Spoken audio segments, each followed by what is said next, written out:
So this couple allegedly murdered 5 children and buried them on a desolate moor in England. Now the woman's name is Myra Hindley and she's 23 years old when this all starts. The man is Brady and he's 27. And here's the thing that makes this case absolutely insane. Myra looks like your typical blonde secretary, sweet and innocent, but allegedly she's about to become one of the most hated women in British history. Because one day in 1963 their lives change forever when they decide to start hunting children.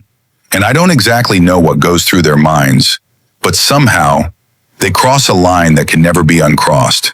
So Myra works as a secretary at a chemical company in Manchester, which seems pretty normal. But Brady, this dude is already showing red flags. He's obsessed with Nazi Germany. He reads books about torture, and he's got this whole dark fantasy thing going on. And apparently, Myra doesn't really want to live a normal life anymore, which is not relatable at all.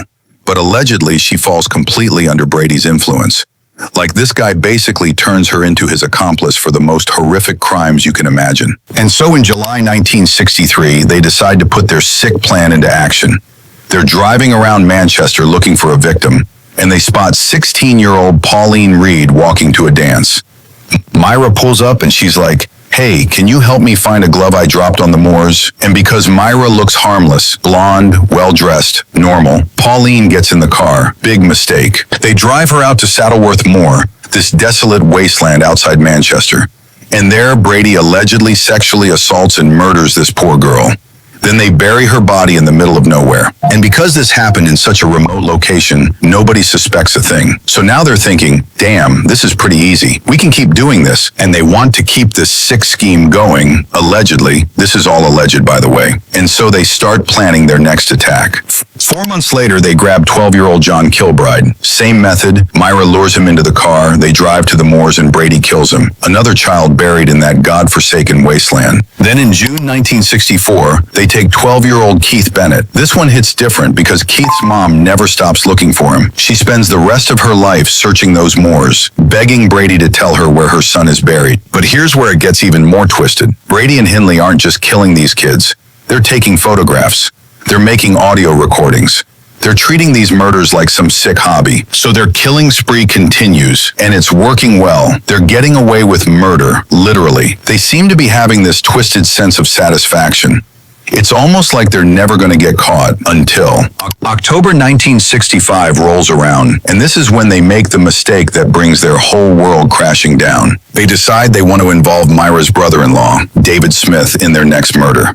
They're planning to kill 17-year-old Edward Evans, and for some reason, they think David will be cool with watching a murder. Here's the thing, though. David Smith is not a psychopath like them. So when Brady starts attacking Evans with an axe right in front of him, David is absolutely horrified. He's watching this teenager get brutally murdered in Myra's living room, and he's thinking, what the hell have I gotten myself into? Someone witnessing a murder would have a lot of trouble keeping quiet about it. However, since David Smith is allegedly just a normal person who doesn't want to be an accessory to murder, he's going to do the right thing. And so the next morning, he goes straight to the police and tells them everything. He's shaking and he's traumatized, but he gives them the full story about what he saw.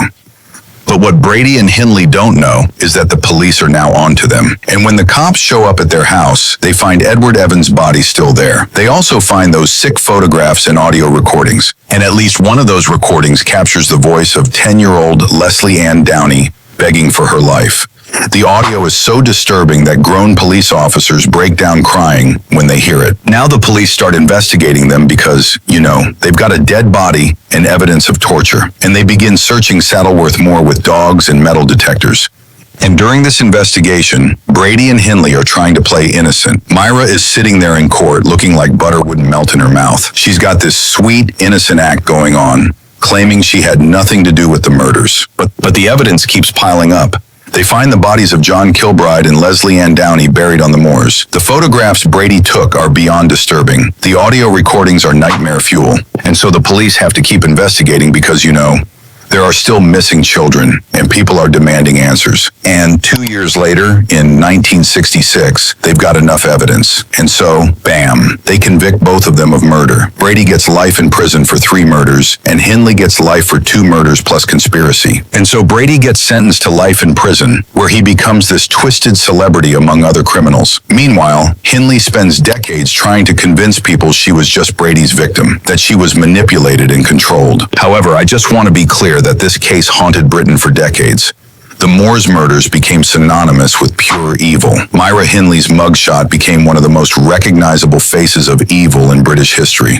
Brady died in prison in 2017, taking his secrets with him. Hindley died in 2002, still claiming she was innocent of some of the murders. But Keith Bennett's body has never been found, and his family is still searching for answers. The Moors still hold their secrets, and somewhere out there, a mother's son is still waiting to come home. And that's the story of the Moor's murders, a case so horrific that it changed how Britain thinks about evil itself.